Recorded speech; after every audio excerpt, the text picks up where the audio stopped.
Today is day 25 in plank purgatory. I am once again doing a deload. I don't really know if that even makes any sense because I'm doing the exact same amount of plank as I would regularly do. But for some reason in my mind it does make sense. Even though I'm still doing 15 minutes of plank a day, I'm also today only doing 1-minute planks. Yesterday I did 4 sets of 2.5-minute planks, and those were a little bit tough. I won't lie. Those were not super fun. Surprise, surprise, the plank was not super fun. But I made it through them, and I followed that up with 5 sets of 1-minute planks. So, like usual, 15 minutes total. Today I wasn't feeling it. I did not even want to do the 2-minute planks. I did not even consider like an alternative 1.5 minutes. Sometimes I think to myself, I'll do 2-minute planks because then I get to do half as many planks. I basically cut everything in half, right? Don't have to do 15 sets. I could do 8 sets, or I could do 7 sets. Well, not 7 actually, but I could do 8 sets because, that's 16 minutes of planking. Or I could do 7 sets and 1 set of 1 minute. Again, 8 sets, but 15 minutes of planking. And sometimes it's nice to just cut down the actual number of sets I'm doing. I get to do less editing, and in a way, that is less stressful, even though the actual plank is more stressful, and it is, well, physically and mentally, right? It's more stressful to do a 2-minute plank than a 1-minute plank. It's also less stressful. Not the actual plank, but the work around the plank. I don't have to edit as much. I don't have to keep track of it as much. If you're doing a lot of exercises and you're keeping track of it all, that's a lot of stress. Sometimes I don't record something that I meant to record, and then I have to do it again, and it's a real drag. I'm not really complaining, I'm just being honest. It can get annoying, especially if you make mistakes, if you start making mistakes, it can get annoying and it is stressful. Now, the 1-minute planks are super easy. Super easy now. 25 days into plank purgatory, and if you told me to get down and do a 1-minute plank, I could do it, no problem. I wouldn't even need to think about it. 1-minute plank? Roger that. Because I've got so much experience at this point doing 1-minute planks. I did a little bit of math yesterday on day 24. I will repeat the math for you. So I did 12 days of plank purgatory, the first 12 days, where I did only 10 minutes a day. 12 days times 10 minutes equals 120 minutes of plank. That's 2 hours. The next 12 days, day 13 to day 24, were 15-minute planks. 15 times 12 days equals 3 hours of planking, or 15 times 12 is 180 minutes equals 3 hours of planking. So in total, the past 24 days, not including today, I have done 5 hours of planking total. The sum total is 5 hours of planking. That's a lot of planking for a normal person. For a normal person, like a normal human being like myself, that's a lot of planking. Even just considering that is like, who would do that to themselves?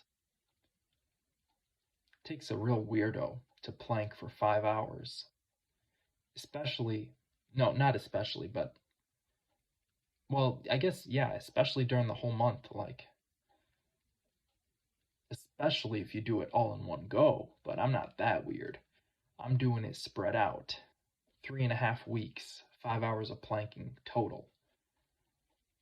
And just considering that, 5 hours is 300 minutes. So that means I have done the equivalent of a 1 minute plank 300 times in the past 24 days. 300 times. Now, to consider the fact that these 1 minute planks aren't stressful on me anymore, or at least they carry so little stress that I have no more pain, or I wouldn't know what to call it. I don't regard them as stressful anymore. Of course not. I've done the equivalent 300 times over just in the past 3.5 weeks. Of course it's not stressful. I've done it so much. And that just happens with fitness. With fitness and with other things. With math, algebra, arithmetic. Once you figure out how to solve an equation and you solve it 20 times, the 21st time, you're no longer stressing about it. You go through the steps and you solve it. Once you know how to perform a push-up and you do 300 push-ups, yeah, maybe it's a little bit stressful when you do one, but still, you've got some experience under your belt. And that is something I've kind of been bringing up lately, is the experience under your belt thing. David Goggins has this idea that he talks about called the cookie jar, the metaphorical cookie jar. This is a place in your mind, hypothetically or metaphorically. Yeah, metaphorically, this is a place in your mind where all of your achievements are stored. All of your achievements are stored there, and when you come across times of struggle and hardship, you can access this if you choose to. If you choose to keep fighting and you choose to keep struggling, the mind will find a way to make the body work. And what David Goggins refers to this as the cookie jar. He says, you go into that cookie jar and you pull something out. What's it going to be today? Yesterday, I went on a run. This is the longest run I've ever been on nonstop. 4.3 miles. I've never run 4.3 miles without stopping ever in my life. Guess what? The past week, I've put in 3 other runs. Not as long, 2.4 miles each time. 2.4 miles, 2.4 miles, 2.4 miles, 7.2 miles total, right? And when I was running yesterday, I tried this for myself. I don't know if I needed it, but I tried it. I thought to myself, I've done this before. I've been here before. I could push a little further. I could bring up the pace.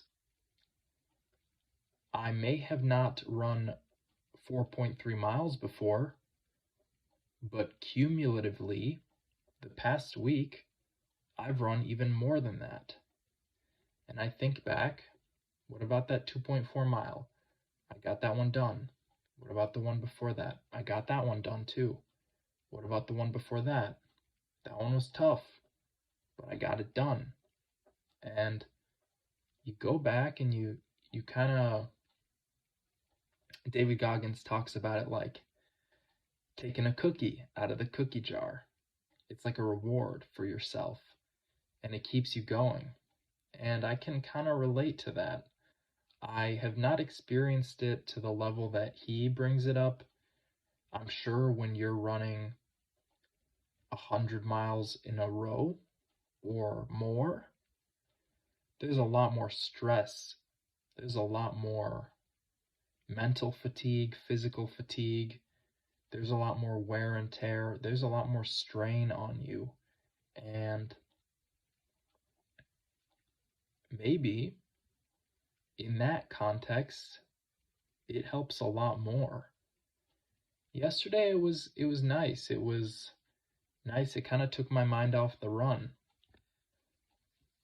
I don't know how it works in other cases, but I do know that with planking, as I built up some experience, I can start to think back and say, okay, I've done 3 minutes before. I could do 2.5. I've done 3 minutes, or I've done 5 minutes before. I could do this 2-minute plank. I could do another 2-minute plank. I could do another 2-minute plank. I've done 15 minutes of planking a day. I've only done 4 minutes today. I could do another 2 minutes. And I'm starting to understand this kind of thinking. This kind of thinking where you're real with yourself because you've actually done something. This is very different from what I've experienced in my in the larger part of my fitness career.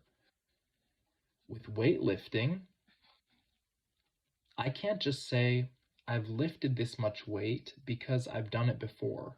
Because if I took a year off, what are the odds I'm actually going to have retained my strength for a whole year without training? It's not likely. I would take months off sometimes. I'd take months off of weightlifting, and when I go back, guess what? I can't lift the same weight.